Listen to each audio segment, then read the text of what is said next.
اللہ رب العالمین قرآن کریم میں ارشاد فرماتا ہے کہ اے ایمان والو، تم پر روزہ فرض کیا گیا جیسا ان پر فرض ہوا تھا جو تم سے پہلے ہوئے، تاکہ تم گناہوں سے بچو۔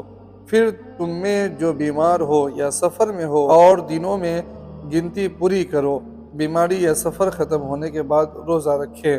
اور جو طاقت نہیں رکھتے، بوڑھا آدمی یا ایسا بیمار جس کے تندرست ہونے کی امید نہ ہو، تو وہ فدیہ دیں۔ ایک مسکین کا کھانا، پھر جو زیادہ بھلائی کرے یہ اس کے لیے بہتر ہے، اور جو روزہ رکھنا تمہارے لیے بہتر ہے اگر تم جانتے ہو تو۔ رمضان کے روزے کی بے شمار فضیلتیں حدیث پاک میں آئی ہیں، انہی میں سے چنندہ حدیث پاک ہم آپ کی خدمت میں پیش کرتے ہیں۔ جب رمضان آتا ہے تو رحمت کے دروازے کھول دیے جاتے ہیں اور جہنم کے دروازے بند کر دیے جاتے ہیں اور شیاطین جنجیر میں جکڑ دیے جاتے ہیں۔ جنت میں 8 دروازے ہیں، ان میں سے ایک دروازے کا نام ریان ہے۔ اس دروازے سے وہی جنت میں جائیں گے جو روزہ رکھتے ہوں گے۔ حضرت ابو امامہ الباہلی رضی اللہ تعالیٰ عنہ سے مروی ہے کہ انہوں نے نبی اکرم صلی اللہ تعالیٰ علیہ وسلم سے عرض کیا، یا رسول اللہ صلی اللہ تعالیٰ علیہ وسلم، مجھے کوئی ایسا عمل بتائیے جس سے میں جنت میں داخل ہو جاؤں۔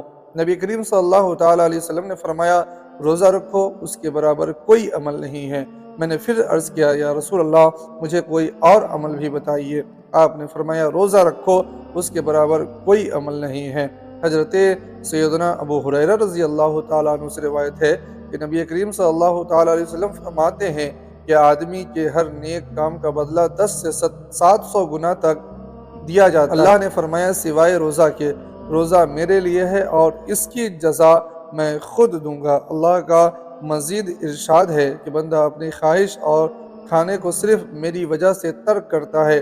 روزہ دار کے لیے 2 خوشیاں ہوتی ہیں، ایک افطار کے وقت اور ایک اپنے رب سے ملاقات کے وقت۔ روزہ دار کے منہ کی بو اللہ کے نزدیک مشک سے زیادہ فضیلت ہے اور پاکیزہ ہے۔ حضرت عبداللہ بن عمر رضی اللہ تعالیٰ عنہ سے مروی ہے کہ نبی کریم صلی اللہ تعالیٰ علیہ وسلم نے ارشاد فرمایا کہ روزہ اور قرآن قیامت کے روز مومن کے لیے شفاعت کریں گے۔ روزہ عرض کرے گا، اے میرے اللہ، دن کے وقت میں نے اسے کھانے اور شہوت سے روکے رکھا، بس اس کے حق میں میری شفاعت قبول فرما۔ اور قرآن کہے گا، میں نے رات کو اسے جگائے رکھا، بس اس کے حق میں میری شفاعت قبول فرما، بس دونوں کی شفاعت قبول کر لی جائے گی۔ سحری کھانے کی حدیث حضرت ابن سریہ رضی اللہ تعالیٰ عنہ سے مروی ہے کہ نبی کریم صلی اللہ تعالیٰ علیہ وسلم جب بھی اپنے ساتھ کسی صحابی کو سحری کھانے بلاتے تو اس طرح بلاتے، آؤ برکت کا کھانا کھاؤ۔ روزہ رکھنے کے لیے سحری کھا کر قوت حاصل کرو اور دن کے وقت آرام کر کے رات کی عبادت کے لیے طاقت حاصل کرو۔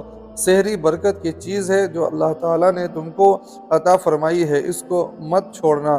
سحری پوری کی پوری برکت ہے، پس تم نہ چھوڑو، چاہے یہی ہو کہ تم پانی کا ایک گھونٹ ہی پی لو، بے شک اللہ تعالیٰ اور اس کے فرشتے رحمت بھیجتے ہیں سحری کرنے والوں پر۔ حضرت انس رضی اللہ تعالیٰ عنہ فرماتے ہیں کہ نبی اکرم صلی اللہ تعالیٰ علیہ وسلم سحری کے وقت مجھ سے فرماتے، میرا روزہ رکھنے کا ارادہ ہے، مجھے کچھ کھلاؤ، تو میں کچھ کھجور اور ایک برتن میں پانی پیش کرتا۔ حضرت عمر بن العاص رضی اللہ تعالیٰ عنہ سے مروی ہے کہ نبی کریم صلی اللہ تعالیٰ علیہ وسلم نے فرمایا کہ ہمارے اور اہل کتاب کے درمیان سحری کھانا فرق ہے۔ حضرت عبداللہ بن عمر رضی اللہ تعالیٰ عنہ سے روایت ہے کہ نبی کریم صلی اللہ تعالیٰ علیہ وسلم نے ارشاد فرمایا کہ افطار کے وقت روزے دار کی دعا رد نہیں ہوتی ہے۔ حضرت عبداللہ ابن عباس رضی اللہ تعالیٰ عنہ سے روایت ہے کہ محبوب رب عالمین صلی اللہ تعالیٰ علیہ وسلم کا فرمان ہے کہ اللہ ماہ رمضان میں روزانہ افطار کے وقت 10 لاکھ ایسے گناہگاروں کو جہنم سے آزاد فرماتا ہے جن پر گناہوں کی وجہ سے جہنم واجب ہو چکی تھی۔ نیز شب جمعہ اور روز جمعہ یعنی جمعرات کو غروب آفتاب سے لے کر جمعے کو غروب آفتاب تک ہی ہر ایک گھڑی میں ایسے 10 لاکھ گنہگاروں کو جہنم سے آزاد کیا جاتا ہے جو عذاب کے حقدار قرار دیے جا چکے ہیں۔ حدیث مبارکہ کا مفہوم ہے کہ نبی کریم صلی اللہ تعالیٰ علیہ وسلم نے ارشاد فرمایا، روزے دار کے منہ کی بو جو بھوک کی وجہ سے ہوتی ہے، اللہ تعالیٰ کے نزدیک مشک کی خوشبو سے بھی زیادہ بہتر ہے۔ حضرت سلمان فارسی رضی اللہ تعالیٰ عنہ سے روایت ہے کہ رسول اللہ صلی اللہ تعالیٰ علیہ وسلم نے ارشاد فرمایا کہ جس نے حلال کھانے یا پینے سے کسی مسلمان کو روزہ افطار کروایا تو فرشتے ماہ رمضان کے اوقات میں اس کے لیے استغفار کرتے ہیں اور جبریل علیہ السلام شب قدر میں اس کے لیے استغفار کرتے ہیں۔ حدیث مبارکہ کا مفہوم ہے کہ حضرت سیدنا سہل بن سعد رضی اللہ تعالیٰ عنہ سے روایت ہے کہ نبی کریم صلی اللہ تعالیٰ علیہ وسلم نے ارشاد فرمایا، میری امت کے لوگوں میں اس وقت تک خیر باقی رہے گی جب تک وہ افطار میں جلدی کرتے رہیں گے۔ رسول اللہ صلی اللہ تعالیٰ علیہ وسلم نے ارشاد فرمایا ہے کہ جو روزے دار کو افطاری میں پانی پلائے گا اللہ اسے میرے حوض سے پانی پلائے گا کہ جنت میں داخل ہونے تک پیاسا نہ رہے گا۔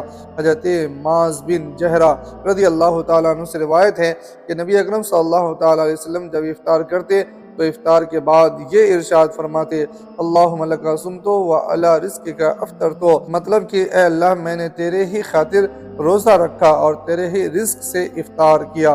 حضرت عبداللہ ابن عباس رضی اللہ تعالیٰ عنہ سے روایت ہے کہ رحمت عالم صلی اللہ تعالیٰ علیہ وسلم نے ارشاد فرمایا، جس نے مکہ مکرمہ میں ماہ رمضان پایا اور روزہ رکھا اور رات میں جتنا میسر ہوا قیام کیا تو اللہ اس کے لیے دنیا کی کسی اور جگہ کے 1,00,000 رمضان کا ثواب لکھے گا، اور ہر دن ایک غلام آزاد کرنے کا ثواب، اور ہر رات ایک غلام آزاد کرنے کا ثواب، اور ہر رات جہاد میں گھوڑے پر سوار دینے کا ثواب، اور ہر دن میں نیکی اور رات میں نیکی لکھے گا۔